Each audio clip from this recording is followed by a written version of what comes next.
Hai semuanya, ketemu lagi bareng Mihu di sini. Oh iya, kali ini Mihu akan membawakan alur cerita dari film Donghua yang berjudul Battle Through the Heaven. Mihu mengingatkan sekali lagi ya bahwa konten ini full spoiler. Mari siapkan cemilannya dan mari kita mulai alur ceritanya.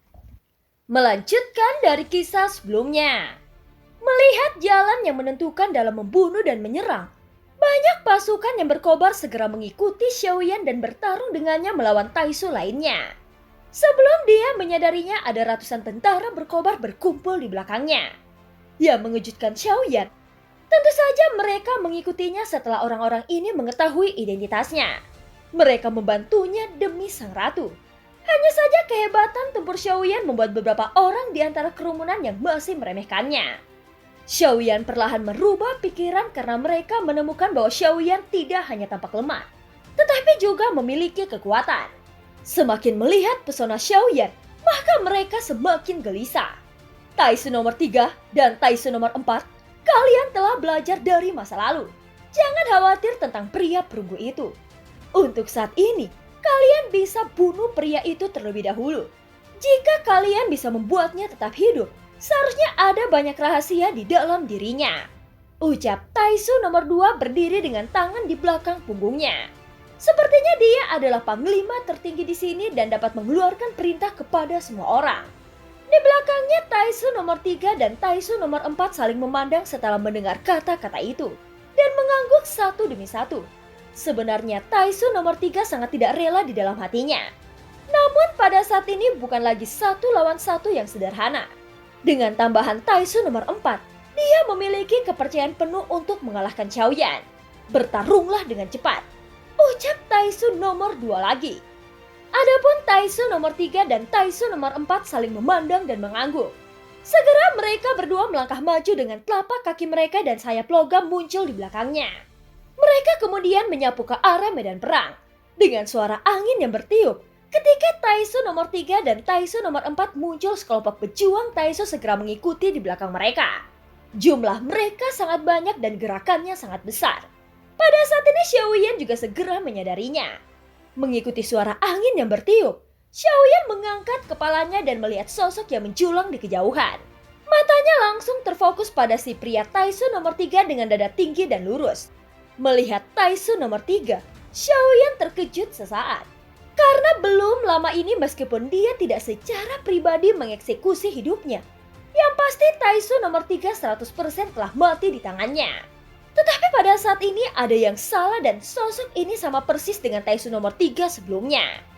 Dan mungkin dia masih memiliki kemampuan untuk dibangkitkan kembali. Xiaoyan diam-diam terkejut.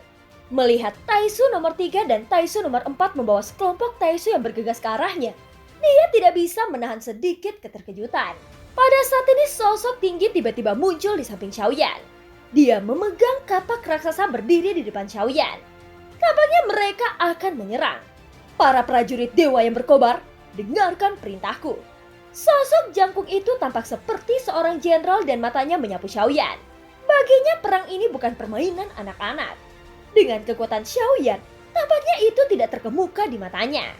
Pada saat ini begitu suaranya jatuh, pasukan yang berkobar di sekelilingnya segera berkumpul. Jumlah mereka tidak kalah dengan Taisu, bahkan lebih banyak lagi. Hanya saja kekuatan individu dibandingkan dengan kekuatan setiap prajurit Taisu dengan baju besi dewa masih kalah. Jika bukan karena keunggulan dalam jumlah sejak awal, tidak mungkin untuk melawan mereka. Masih dengan taktik yang sama, hancurkan satu persatu. Coba lawan musuh bersama sebanyak mungkin, jangan bertindak sendirian. Ucap pria yang memimpin itu segera memerintahkan. Pada saat yang sama seorang pria keluar dari belakang laki-laki itu. Dia memegang tombak memancarkan aura yang tajam. Dia berdiri di sana seolah-olah dia sendiri adalah tombak yang tajam. Xiaoyan merasakan penindasan yang sangat kuat. Dalam hal momentum, dua Taisu yang datang ke sini kali ini seharusnya menjadi panglima tertinggi mereka. Kau menangani yang di sebelah kiri dan aku akan menangani di sebelah kanan. Kita harus cepat selesaikan mereka. Ucap pria itu segera membuat pengaturan. Setelah selesai berbicara, mata pria itu masih tertuju pada Xiaoyan. Meskipun pria itu mencoba yang terbaik untuk menekan Xiaoyan, namun penghinaan terhadap Xiaoyan masih sangat kuat. Di matanya pertempuran di sini untuk membunuhnya. Pelayan ratu, kau harus menyingkir dari sini. Para jenderal Taisu ini sangat kuat. Kau bukan tandingan mereka. Ucap pria yang memegang kapak raksasa itu menatap ke arah Xiaoyan. Dan ketika kata-katanya jatuh ke telinga Xiaoyan, artinya lebih sederhana mungkin karena ini bukan tempat di mana pelayan biasa bisa keluar. Hahaha, jangan menghalangi di sini. Jika kau mati dalam pertempuran, itu sama saja mencari masalah dengan sang ratu. Ucap seorang prajurit menatap ke arah Xiaoyan. Namun Xiaoyan mengangkat bahunya tetapi dia tidak marah. Pada saat yang sama Xiaoyan melihat ke arah Taisu nomor 3 dan Taisu nomor 4 yang mendekat. Dan tidak mengharapkan mereka datang ke arahnya lagi. Jika dia satu-satunya, itu akan benar-benar terjadi. Jika dia satu-satunya, itu akan benar-benar terjadi sulit untuk menghadapi begitu banyak prajurit Taisu. Pada saat ini Xiaoyan memegang penguasa Suan di tangannya. Xiaoyan tidak mengikuti saran pria itu untuk menyingkir tetapi berdiri diam di tempatnya. Melihat orang-orang Taisu yang mendekat, pria itu tiba-tiba mengangkat kepalanya ke langit dan meraung. Rohnya memang sepertinya seorang jenderal. Dengan raungan yang mengerikan dia langsung berlari ke atas. Tentu saja melihat seluruh medan perang ini hanyalah puncak gunung es. Karena muatan terus berlanjut dan level perang ini adalah perang yang berlarut-larut. Yang bukan merupakan pertempuran yang menghancurkan. Dalam hal kekuatan, ini tergantung dari taktik jenderal kedua belah pihak. Dan Xiaoyan tidak mundur dan dengan setiap gerakan tubuhnya, dia bergegas menuju tentara Taisu dengan sekelompok pasukannya. Meskipun dia tidak tahu apakah Taisu nomor 3 dan Taisu nomor 4 datang ke arahnya. Karena ini adalah di medan perang, maka hatinya juga harus di medan perang. Setiap orang Taisu harus dibunuh, ucap pria yang memegang kapak raksasa. Pria dengan kapak raksasa tidak punya waktu untuk memperhatikan Xiaoyan lagi. Pertempuran di kedua ujung sudah dekat dan Xiaoyan juga bergegas ke pertempuran. Adapun Taisu nomor 3 dan Taisu nomor 4 pria dengan kapak raksasa dan pria yang lainnya. Mereka saling berbenturan. Tampaknya raksasa mendesing ke bawah mengandung kekuatan keabadian yang kuat dan serangan itu langsung meledak. Taisu nomor 3 mengerutkan kening dan matanya tampak mencari-cari Taisu nomor 4. Cari orang itu. Ucap Taisu nomor 3 berbalik dan berkata. Tetapi begitu dia menoleh, dia melihat bahwa Taisu nomor 4 sudah berperang. Ini membuat Taisu nomor 3 mengerutkan keningnya lagi. Taisu nomor 3 harus menghadapi orang ini terlebih dahulu. Dan Xiaoyan melewati Taisu nomor 3 dan Taisu nomor 4 yang bertarung sengit. Sementara Xiaoyan melewati Taisu nomor 3 dan Taisu nomor 4 yang bertarung sengit dengan jenderal tentara berkobar lainnya. Melihat bahwa Taisu nomor 3 dan Taisu nomor 4 mengabaikannya, Xiaoyan terus membunuh Taisu di medan perang. Dan masih memegang dan mengambil baju besi dewa dan Xiaoyan memasukkannya ke dalam cincin penyimpanannya lagi. Melihat kemunculan kembali Taisu nomor 3 dengan jelas yang dikalahkan olehnya, Xiaoyan sudah memikirkannya. Meskipun dia tidak tahu bagaimana Taisu melakukannya, tetapi kali ini gerakannya begitu keras. Xiaoyan pasti menyentuh batas bawah kesabaran mereka. Pada saat ini tabrakan antara pria dengan kapal raksasa dan Taisu nomor 3 sangat sengit. Dan serangan dari kedua belah pihak mengandung kekuatan keabadian yang agung. Tetapi masih jelas bahwa pria dengan kapak raksasa berada pada posisi yang kurang menguntungkan. Selama tabrakan, baju besi dewa Taisu nomor 3 memiliki 6 kristal merah yang penuh. Dengan kekuatan keabadian yang agung yang terkandung di dalamnya, terbukti dengan sendirinya setiap serangan mengandung kekuatan keabadian yang sangat kuat. Dengan serangan sengit itu hanya dapat membuat pria dengan kapak raksasa melawan dengan susah payah. Mengikuti serangan sengit Taisu nomor 3 yang seperti hujan, pria dengan kapak raksasa itu terus-menerus diguncang ke belakang. Pada saat ini Taisu nomor 3 berjalan dalam kehampaan. Dan ketika dia mengangkat tangannya, sinar cahaya datang dari ujung dan kemudian jatuh ke telapak tangannya. Itu berubah menjadi pedang hantu yang kuat. Pria kapak raksasa itu dia mengangkat tangannya dan berbenturan dengan Taisu nomor 3. Dengan tebasan pedang, energi pedang emas yang mendorong berubah menjadi cahaya. Pedang emas di udara menyelimuti pria dengan kapak raksasa. Dengan kekuatan yang kuat menghadapi cahaya pedas yang mengaum. Wajah pria kapak raksasa itu menjadi gelap dan dia memegang kapal raksasa itu dengan kedua tangannya. Jika diperhatikan dengan seksama, senjatanya sudah berlumuran darah. Jelas bertarung melawan Taisu nomor 3 di luar kemampuannya.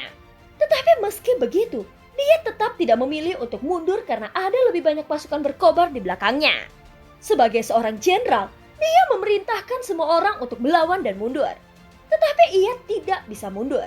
Cahaya pedang meraung dan pria dengan kapak raksasa itu juga meraung. Dan asap putih membubung dari tubuhnya. Dia tampak seperti akan bertarung sampai mati. Pada saat ini sosok manusia kapak raksasa membengkak melawan angin. Dan sosoknya dengan cepat tumbuh hingga 100 kaki. Dan kapak raksasa di tangannya juga menjadi semakin besar bersamanya.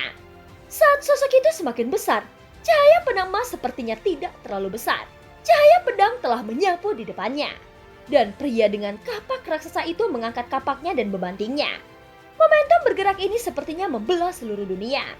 Bertabrakan dengan keras dengan cahaya pedang dan suara dentuman terdengar, tetapi selama tabrakan ini, Taisu nomor 3 melihat pemandangan jalan dan melambaikan tangannya lagi untuk menampilkan pedang suci. Dibandingkan dengan pedangnya sebelumnya, kekuatan yang terkandung dalam pedang suci ini bahkan lebih kuat. Dia bermaksud untuk menyingkirkan pria dengan kapak raksasa secepat mungkin.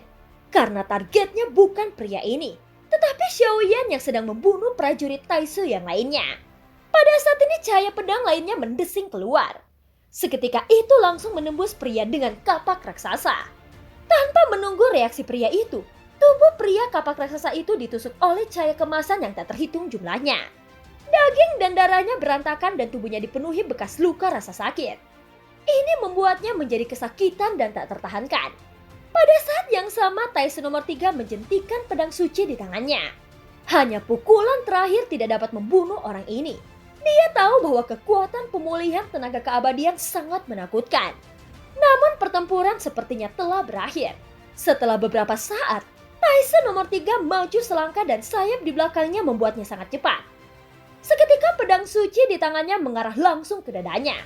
Tidak mudah membunuh makhluk keabadian, dan jantungnya masih pilihan yang utama. Kau juga ingin bersaing dengan Taisuku?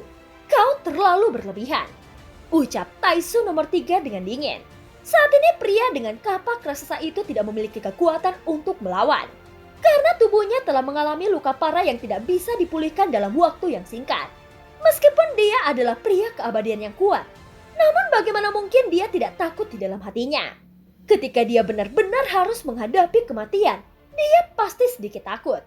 Meskipun aku mati hari ini, kau juga akan mati, ucap pria dengan kapak raksasa itu juga mengeluarkan raungan yang mengerikan. Seolah-olah dia telah menerima takdirnya. Pada saat ini sosok Taisu nomor 3 datang dan menusuk ganas dengan pedang di kedua tangannya. Namun tepat ketika pedang suci hendak menembus dadanya, sebuah penguasa Suan hitam datang entah dari mana dan langsung memblokir pedang Taisu nomor 3. Hahaha, jangan merasa aman dan sombong. Kau akan kalah lagi. Pada saat yang sama suara samar datang dari belakang penguasa Suan. Dan mata Taisu nomor 3 di dalam baju besi dewa segera muncul. Saat berbicara, tinju di belakang penguasa Suan meraung ke arah Taisu nomor 3. Sosoknya terkejut tetapi dia tetap tidak bergerak. Dan tinju itu mendarat dengan keras di dadanya. Dengan suara teredam, sosok Taisu nomor 3 dipukul dengan keras dan terlempar ke belakang.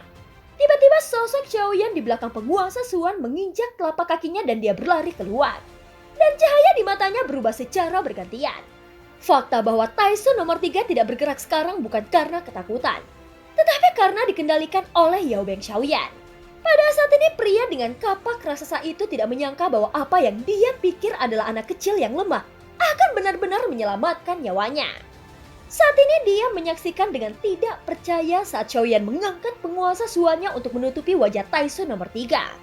Dia mengayunkan penguasa Suannya yang diselimuti nyala api bercampur dengan inti guntur void. Dengan kekuatan keabadian menyembur keluar dari baju besi dewa dan bertahan, itu menyebabkan kekuatannya meningkat secara drastis. Xiaoyan tidak menunjukkan belas kasihan sama sekali, tetapi memanfaatkan kemenangan untuk mengejar. Ketika penguasa Suan itu diayunkan, maka Taisu nomor 3 juga bereaksi dan segera mengangkat tangannya untuk memblokirnya. Keduanya memiliki sayap yang mengembun di belakangnya. Itu telah membuat kecepatan mereka segera meningkat tajam dan tabrakan yang kuat meletus. Aku penasaran. Meskipun tulangmu dibakar menjadi abu olehku, kau masih bisa muncul di depanku.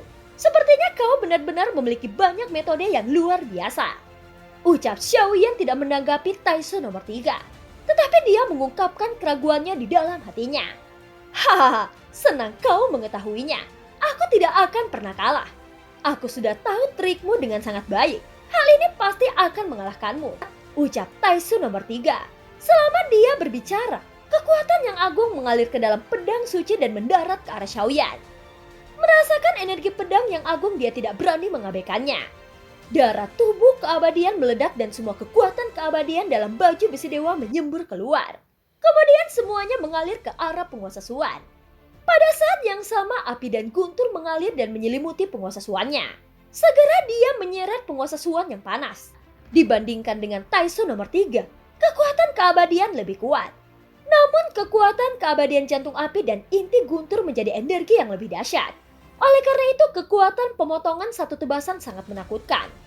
Di saat berikutnya, energi pedang Xiaoyan bertabrakan dengan gelombang api yang menggelegar. Suara gemuruh bergema dan kedua belah pihak mengalami kebuntuan singkat. Xiaoyan memiliki kekuatan untuk menangkal kekuatan semacam ini dalam sekejap mata. Tetapi pada kenyataannya, kekuatan keabadian pada Taisu nomor 3 yang terkandung dalam pukulan kedua belah pihak ini beberapa kali lebih agung. Xiaoyan sudah mulai memahami penggunaan kekuatan keabadian dan dapat menerapkan kekuatan keabadian ke jantung api dan inti guntur void. Dan film pun berakhir. Terima kasih udah dengerin Mihu dari awal sampai akhir ya. Sampai jumpa.